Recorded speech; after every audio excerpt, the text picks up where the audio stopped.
Welcome to Sacrilegious Discourse. For this is what the Sovereign Lord says. Why do you need prophets to tell people who you are and what you want? If you can justify everything that the God of the Bible has done, then you can justify any of your behavior. A lot of this mentality is trickling into what is now mainstream right-wing Christianity. I am capable of empathy greater than this God of the Bible. This is a Bible that they tell kids. This is the good Lord. This is the good book. He is fantasizing about murder, mass murder. Head over to sacrilegiousdiscourse.com right now to find out how to leave us a review or support us on Patreon.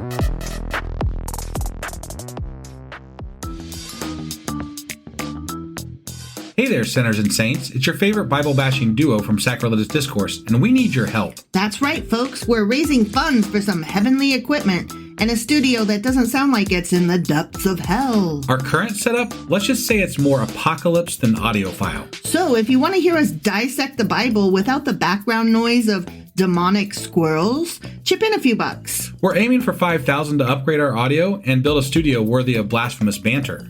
Donate today and help us spread the good word of atheism. You can find a link right on our homepage, sacrilegiousdiscourse.com. Every dollar counts. Even if it's from your collection plate.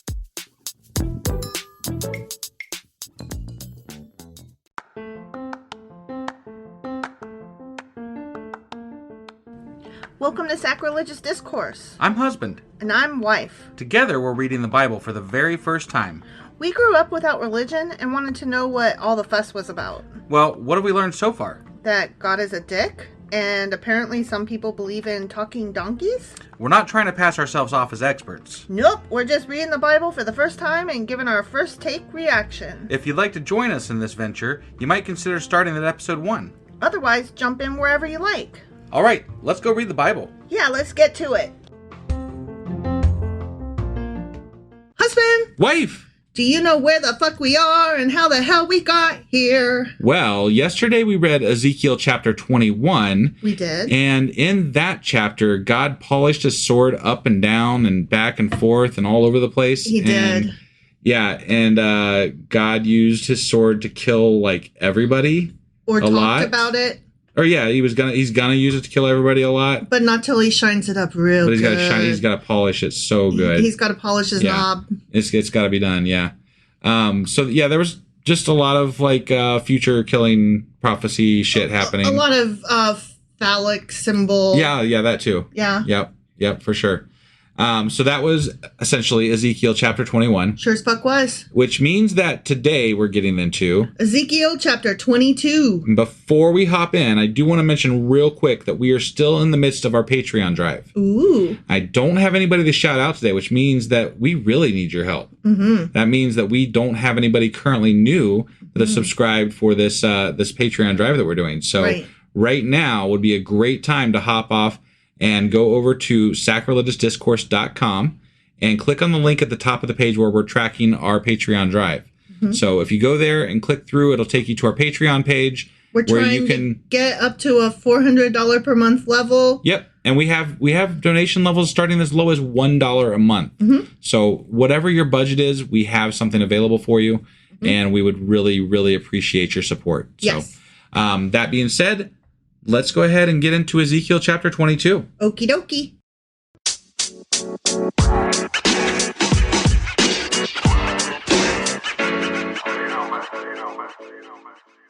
All right, we are jumping into Ezekiel chapter 21. Or as I like to call it, Ezekiel chapter 22. Because it's actually 22. I have no business being alive today. Yeah, so Ezekiel chapter 22. That's what I meant to say. I'm glad I caught that because I wasn't sure that, like, it took me a second to process that you had got that wrong. Yeah, and so, I'm like looking usually right if anybody at it. gets like a chapter wrong or It's like a you. book wrong, it's me. Yeah. So remember when we were in Jeremiah and then you kept calling it Isaiah? Yeah. For like halfway through the book. Yeah. Well, today I was doing my notes and I accidentally saved my notes under Genesis because I'm doing another project that is in Genesis. Right. And so I was like, oh my God, where am I? Okay. Yeah, you know, one thing I gotta interject here just for a second. One of the things about doing like a podcast where you do lots of fucking material, or any project where you have lots of material, you end up getting confused as to where the fuck everything is. Like you have to like uber organize all the folders, all the places, because otherwise you're just like, what? And where is this shit? We're both ADHD kids, right? Like legit, yeah. And it's not good. No, it's not good. No. All right, but for realsies, Ezekiel, or Easy Kyle as I like to call him, chapter 22. Yes, that's the one. Guess what happened? God kills people. The word of the Lord came to me. Oh, that's the one. That always happens. Yeah, that always happens. Sometimes it happens multiple times. So. I think it probably will again. Probably. Son of man. You mere worm. You mere human. You fucking worm. You fucking worm. You want to do that again? Sure, go for it. Son of man. You mere human. You fucking worm. Will you judge her? Will you judge this city of bloodshed, then confront her with all her detestable practices and say, this is what the sovereign Lord says. Your city that brings on herself doom by shedding blood in her midst and defiles herself by making idols, you have become guilty because of the blood you have shed and have become defiled by the idols you have made. You have brought your days to a close and the end of your years has come. Therefore, I'm confused. Is he like saying that they're saying this? Or no, he's saying. I think what he started saying is, will you confront Israel with this information? Oh, so like you know how there's all the people out there, you know, worshiping the idols and sacrificing kids and all this shit, right? Mm-hmm. And he's been bitching about it the entire Old Testament, basically. But there's all these people out there doing those things, right? Yeah. And he's saying to Ezekiel, I guess, or Ezekiel is saying it to the old fucks that are sitting at his house or whatever. Right, the elder guys. The elders, yeah. He's saying, will you confront them about this? Okay. I think. I'm glad that you clarified that because I get really confused as to who's speaking to whom. I don't think they're always real clear about that in the Bible. I will tell you that their use of quote marks is really confusing. Yeah, no doubt. Therefore, I will make you an object of scorn to the nations and a laughing stock to all the countries. Those who has been saying he's going to do this for ages. Right. Those who are near and those who are far away, so near and far, will mock you, you infamous city full of turmoil. All I can think of is it Cookie Monster who's like, near? No. Who is it? It's the opposite guys. The opposite guys? Yeah, they go near, far, opposites. That's what they do. Was that Sesame Street or something? It was Sesame Street, okay. Yes. All right. And I remember it was something our kid used to watch when they were younger. So from when I was a kid. That's how old it is. Okay. All right. Yeah. See how each of the princes of Israel who are in you uses his power to shed blood. When somebody is in me, they use their power to shed blood. When somebody is in me, they do not use their power to shed blood. Oh, yeah. I don't know. Okay. All right. In you, they have treated father and mother with contempt. In you, they have oppressed the foreigner and mistreated the fatherless and the widow. I don't recall any of that specifically being recounted when they were talking about Zedekiah or any of the other previous kings specifically. Like there wasn't, like they talked about they did bad things, but they didn't really specifically say that it was those things until just now. Right. Which is weird because this is Ezekiel talking about it from afar. Right. When the other prophets were literally right there. And they could have commented on it happening in the moment, but they didn't. So. Right. So the guys that were actually in Jerusalem didn't comment it, but this guy who is in Babylon is like, those fucks over there, can you even believe? I'd be like, dude, you're seeing eyeballs and wheels and I don't know. So, you know, I don't know if I believe your visions here, right? Or whatever the fuck they are. You have despised my holy things and desecrated my Sabbaths. In you are slanderers who are bent on shedding blood, always with the blood. In you are those who eat at the mountain shrines and commit lewd acts. Damn those lewd acts. I mean, that means that they're fucking. You know what happens? What God needs to do when people commit lewd acts? Turn his eyes away and not worry about it? That would be ideal, but no, I think he thinks you have to mass murder people for it. Oh, yeah, that's right. That would be his solution, I think. When people have sex that I don't want them to have in ways that I don't want them to have, I kill them. Yes, murder is the correct godly act, apparently, in the Old Testament. Fear the Lord. Never not be afraid. Right. In you are those who dishonor their father's bed.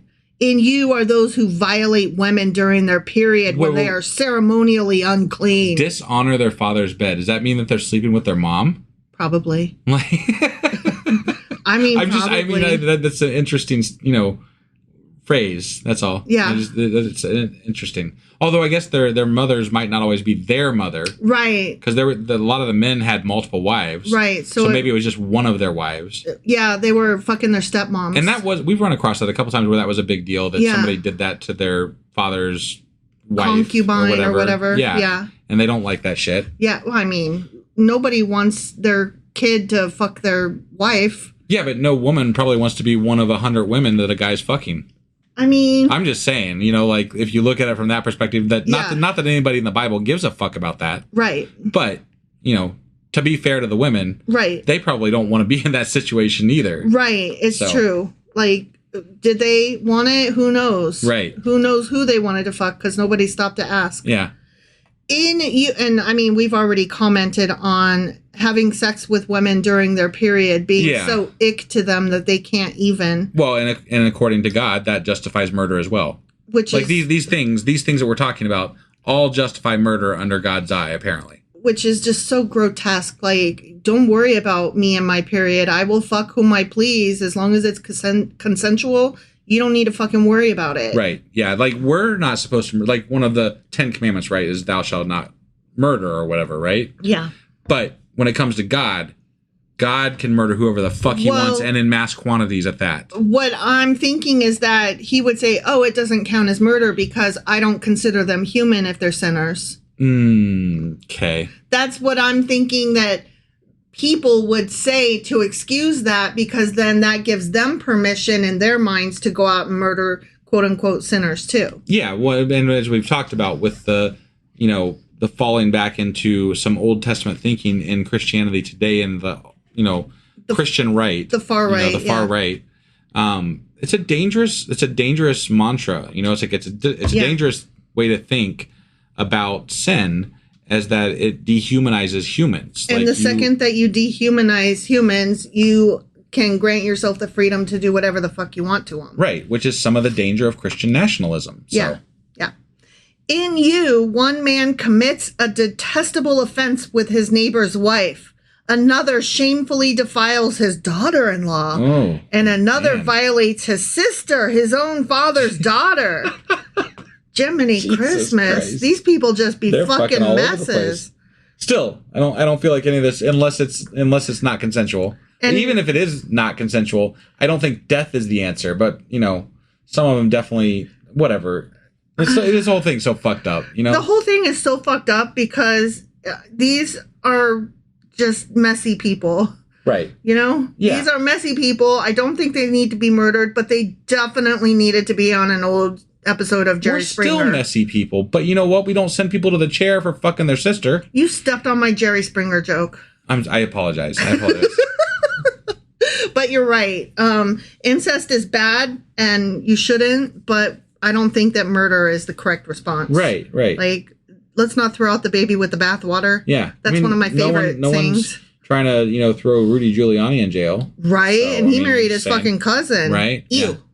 In you are, and Trump wants to fuck his daughter. Well, it seems that way, yeah. It's pretty fucking clear. Right, yeah. I mean, he hasn't, said it point blank, but he's all but. He's hinted. Yeah. He's skirted around it. Oh, definitely. He hasn't said he doesn't.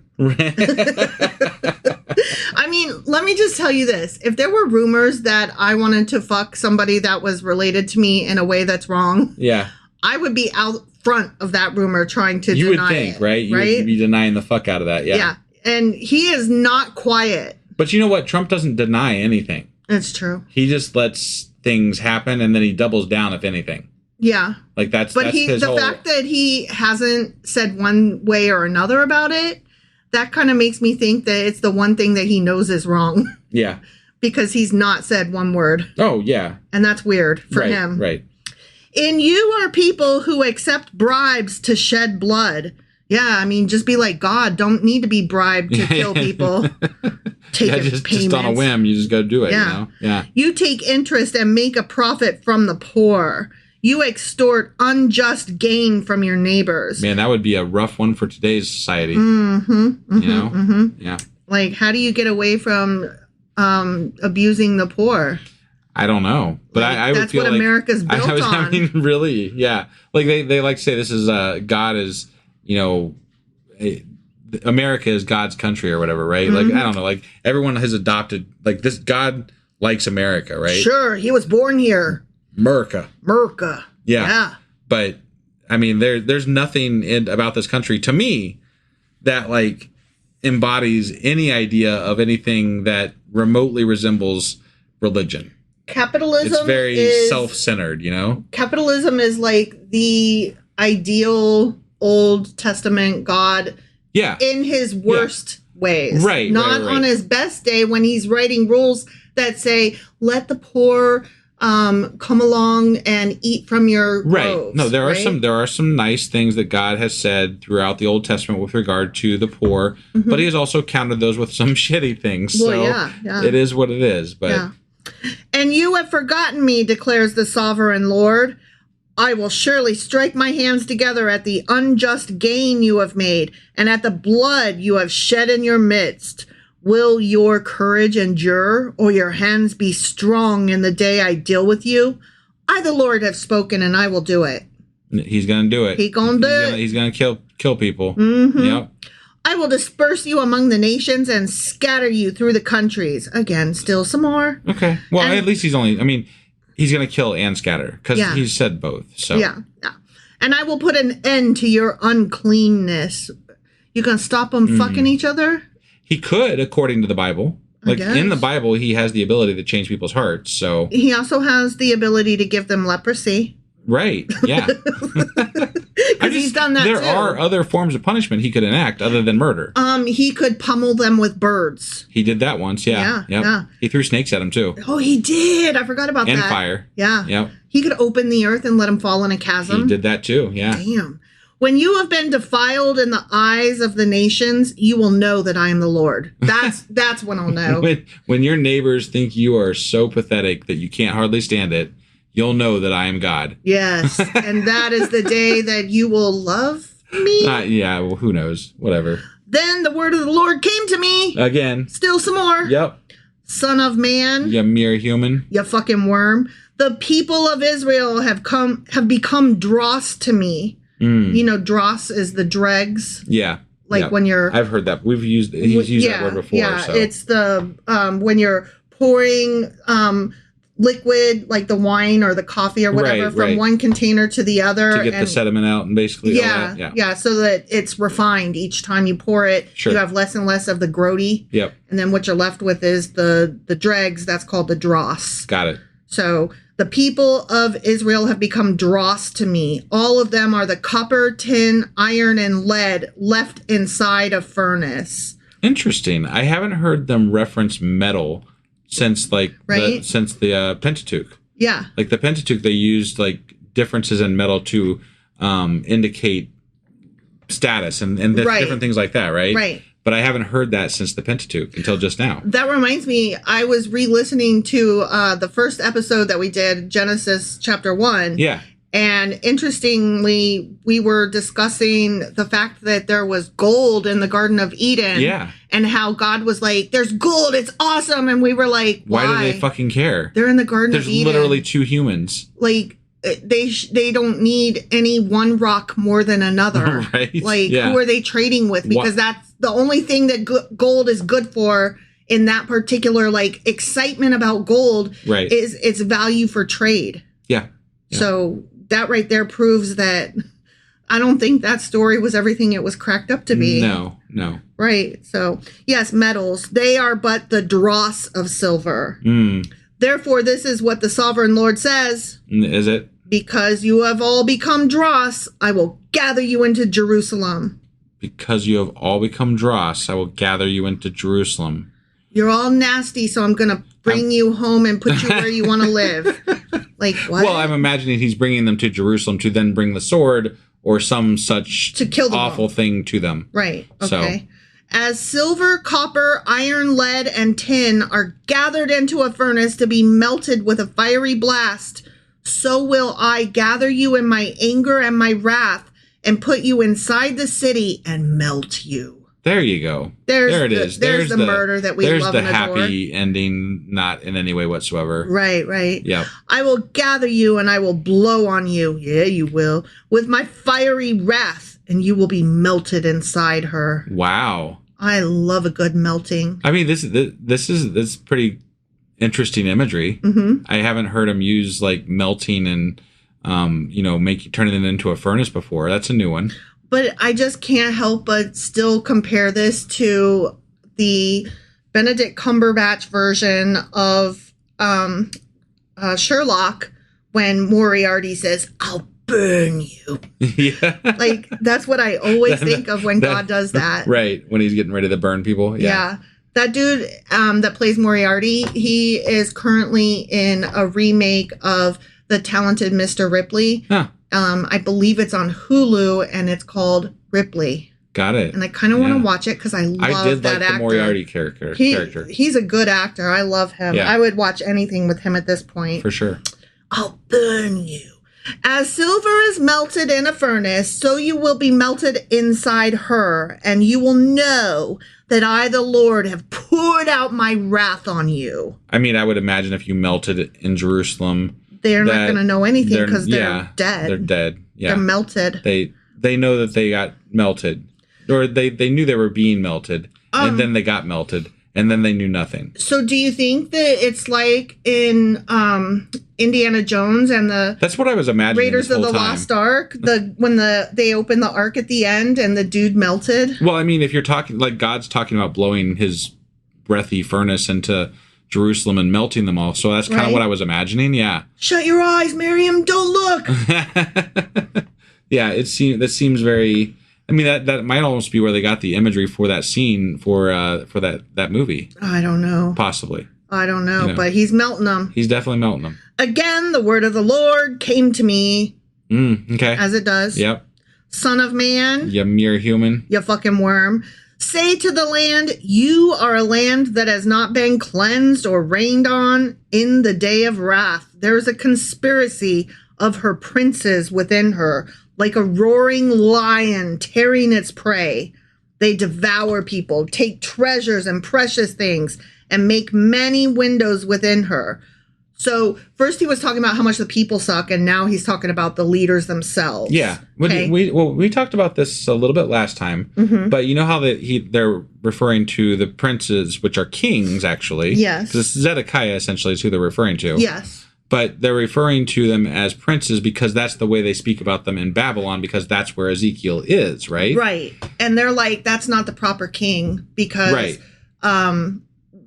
Babylon is the one who put him on the throne. Right, exactly. But I do recall that Jeremiah, who was in Jerusalem, was a lot more friendly with Zedekiah. And called him king. Not like completely friendly with him. He was sociable with him. Yeah. Like respectful or whatever. Right. And he also was speaking, the Lord was speaking through Jeremiah as well, at essentially the same, close in time frames, right? Yeah. But the way that Ezekiel talks about the kings or the princes as it is in Ezekiel is very disrespectful, and it's very disdainful. Right. And it's very telling that he's in Babylon. Right. Because I feel like this wording that he's using is coming directly from Babylon itself, not from God, obviously, because God's not actually speaking to Ezekiel. Well, it's not coming from Babylonians, though, because Babylonians would be like, no, he is a king. We put him on the throne. You know what I'm saying? Yeah. So, but the people that he's surrounded with, at least. Right. But it's the Judaic people, the Jewish people that are in Babylon are the ones that are like, that's not our king. But regardless of who he's getting this wording from, it's telling that you're getting two types of ways that you're referring to this leader based on where they are geographically. Right. And it has nothing to do with a message from the Lord. It's geographic. Somehow the Lord telegraphed his message differently, one guy to the other. Right. Okay. That doesn't seem correct if you're a God who's trying to present a message that's consistent to your people to follow. Yeah, his message isn't very consistent. It's not. Interesting. Yeah. Either that or they just wrote it down with their own agenda, which I thought they weren't supposed to do because the word of the Lord is, constant or what the fuck ever. Right. Her priests, so now we were just talking about the royal leadership. Now we're talking about her priests. Yeah. Do violence to my law and profane my holy things. My holy things, whatever they may be. Right. They do not distinguish between the holy and the common. They teach that there is no difference between the unclean and the clean, and they shut their eyes to the keeping of my Sabbaths, so that I am profaned among them. So those priests, they fucking around. They ain't good. Yeah. Bad priests. Yep. Her officials within her are like wolves tearing their prey. They shed blood and kill people to make unjust gain. So what pisses me off though is that he gets mad. God gets mad at these priests and these kings and these princes and whoever for doing these awful things. The awful things that he's mad at them for doing is fucking killing people. Right. And the way he fixes it, how does he fix it? He kills them. He fucking kills them. He's what kind of bullshit is that? You're killing, I'll show you some killing. Yeah, no, it's fucking stupid. Right? Like that's the dumbest way you're killing an entire people and scattering an entire people to punish a few people who are doing the same fucking thing. And it's all the leaders. Right. Hello, what? Yeah. Why are you like killing the followers? The people that supposedly represent you, God, are the ones that are fucking over the rest of the people by telling them the wrong message according to you, again, in the Bible. It's kind of like... And your punishment is to kill them all or scatter them all. It's kind of like if you were to relate it to today, and we talk about MAGA, right? Yeah. The MAGA movement. Right. And there's two people within the MAGA movement. There's the people at the top, the leadership, the Republican Party leaders, the church leaders, that kind of thing. Yeah. Who all know better. They all know better, and I hate them. Right. And then there's the people like my parents, our neighbors, the people down the street with the signs in their yard, right? Yeah. Like, I hate them, but it's a different kind of hate because how could they know any better? They're merely following their leaders who have told them. Yeah. And it almost lends you a resigned hatred that has like a certain amount of sympathy mixed in with it. I would call it disappointment. Like, these are people that I respected sometimes in earlier points in my life. As our friends and neighbors and family members. Right. I was going more for the family side aspect of that. Like there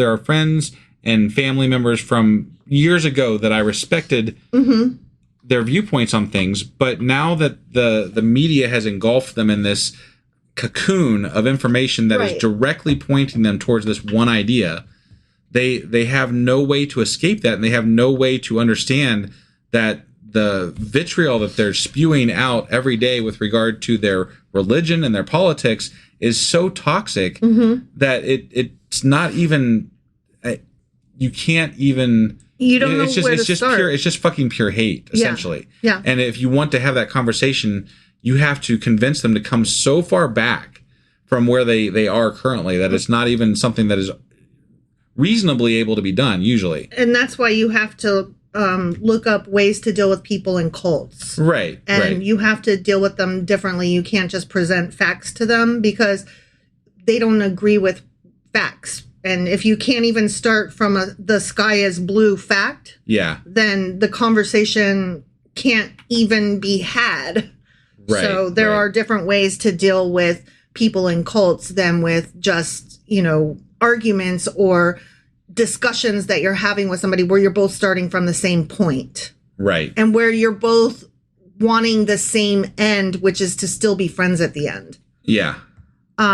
If the Bible has done anything, I will say that it has given me, and I'm just realizing this as I'm saying this. Yeah. If the Bible has given me anything thus far, it has given me the ability to separate my hatred of MAGA as a whole and separate it into my hatred of the leadership and the people who know better versus the followers. Yeah. I used to lump them into one and just hate them all equally. Right. But in reading this and feeling for the people who are just following their leaders, right. like I'm realizing, oh my God, I was doing the same thing that God is doing by putting them all in one group and saying, kill them all. Not that I was saying kill all the MAGAs. Right, Jesus Christ, right. I'm not saying that, but like, that's what God is saying with these people, like, don't discriminate, kill them all. And I'm like, wait, but some of them are just followers. And it like suddenly, as just now, as we're reading this, I had a light bulb go off that was like, oh my God, I'm doing the same thing. Maybe I shouldn't treat people like God. Yeah. Maybe I shouldn't be like God. Maybe I should have a little bit of empathy for the people that are just following and don't know any better. Right, right. Like, I would say you could base a pretty good moral code around not doing things like God. Yeah. I'm just saying, like, you know, if you wanted to create a good, in my opinion, a good moral code, you would remove a lot of the things that God does to his followers. I find it really interesting that I took the wrong lesson from this, but that it somehow granted me the empathy that I was lacking. Yeah. The Bible gave me empathy, but not the way it intended to. Right, right. Wow, I'm so sorry. I'm kind of like, whoa, weird. Okay, let me just read on now. Sure. Her prophets, okay, so we're still talking about leadership. Yeah. Her prophets whitewash these deeds for them by false visions and lying divinations. So wait, say that one more time. Her prophets whitewash these deeds for them by false visions and lying divinations. Okay, so he said God is saying that these prophets are giving false prophecies, essentially. Yeah, they're lying, and they're allowing the people to do the things that they are doing without guilt because they're telling them that it's okay. Right. Exactly. But and the question I have had all along with regard to the prophets is there are tons of prophets, according to every prophet book that we've read thus far. Tons of prophets. Right. Yeah. How the fuck is anybody supposed to tell who is God's messenger? And why wouldn't God come out and just speak to the people instead of speaking through this one fuck who either wanders around naked in the goddamn desert or sees eyeballs on wheels and, you know, wings and whatever the fuck he saw, and like it's just craziness. Why doesn't he come to all the prophets?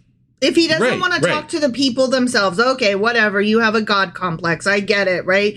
You couldn't possibly lower yourself to speak to the commoners, right? But it would show an act of God to make all these prophets agree, right? Like, hey, I'm going to speak through all you fucks, even if you don't currently speak for me, I'm going to make you speak for me. Yeah, that would be an amazing act of God, right? That would be a really cool act of God. Yeah. Yeah, get them all on the same sheet of music. Yeah. And make their stories match even. Right. Yeah. Like, is he a king or is he a prince, for fuck's sake? That might make sense. Yeah, if you have to go through a messenger or messengers, that would be something worthwhile, right? But this one person thing is just some bullshit. Because I don't trust one person any more than I trust another person. Right. Fuck you. You're not a prophet. You lie. Moreover, if you've got multiple people telling you the other thing, you're probably going to believe the larger portion as opposed to that one crazy fuck over there. Like, oh yeah, that's crazy Ezekiel over there. Crazy Zeke. You know how Easy K is always talking about his goddamn four-faced guy sitting on the throne showing his dick off. Right. Yeah. They say, so this is the prophets say, this is what the sovereign Lord says when the Lord has not spoken. Oh, they're making shit up.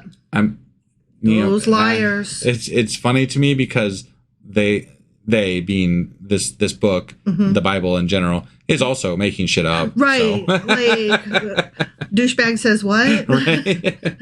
The people of the land practice extortion and commit robbery. They oppress the poor and needy and mistreat the foreigner, denying them justice.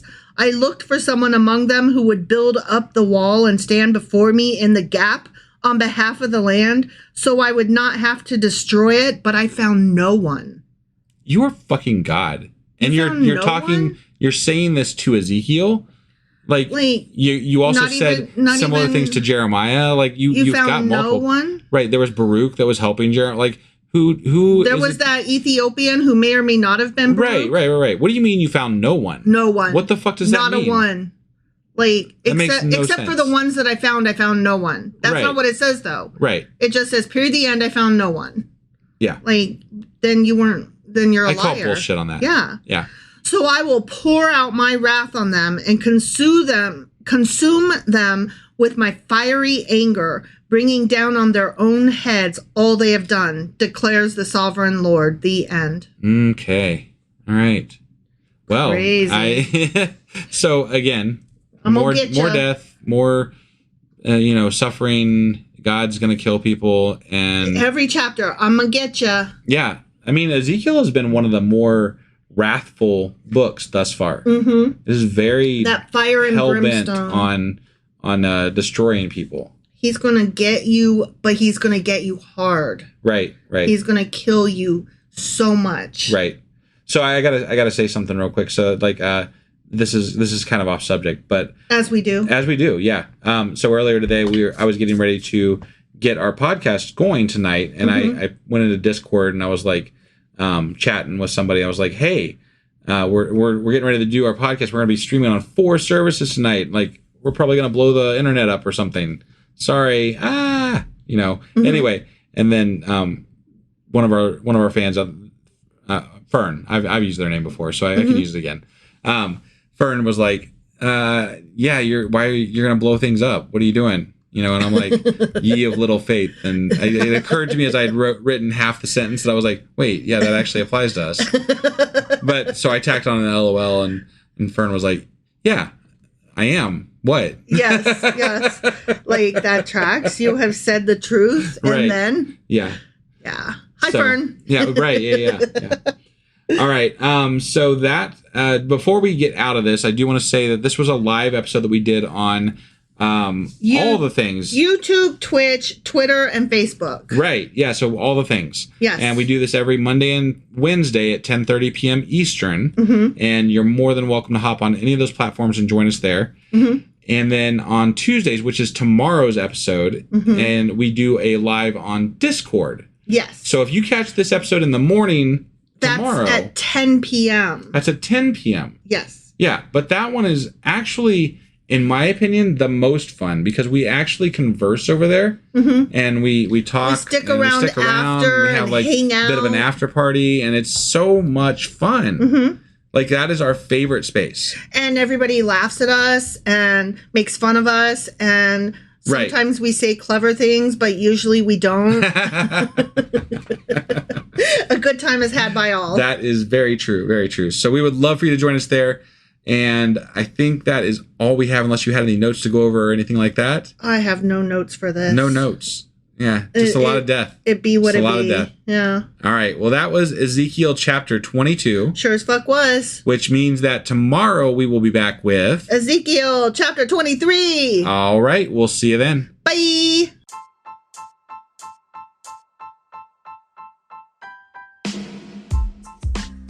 Hey, wife. I guess that's the end?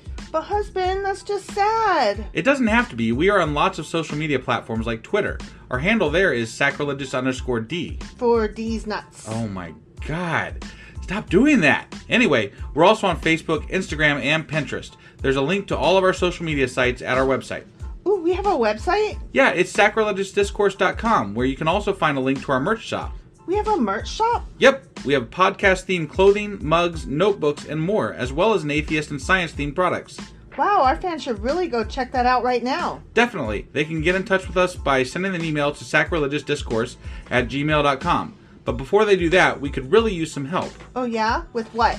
Well, it's not free running the podcast, and we need some financial support in order to get better equipment, which will free up time so we can concentrate on our podcast and our fans. Okay, so what should they do? Head over to patreon.com/sacrilegious discourse and sign up as a contributor on our podcast. Supporters there receive additional bi-weekly episodes that we record just for our Patreon members for as little as $2 a month. Also, we'd really appreciate it if you would like and subscribe on whatever platform you're using. And Apple Podcast reviews help us out tremendously. Like and subscribe. Leave an Apple review. Join us on Twitter. Support us on Patreon. That's a lot of instructions. Don't forget to say thanks. Thanks. Okay, bye.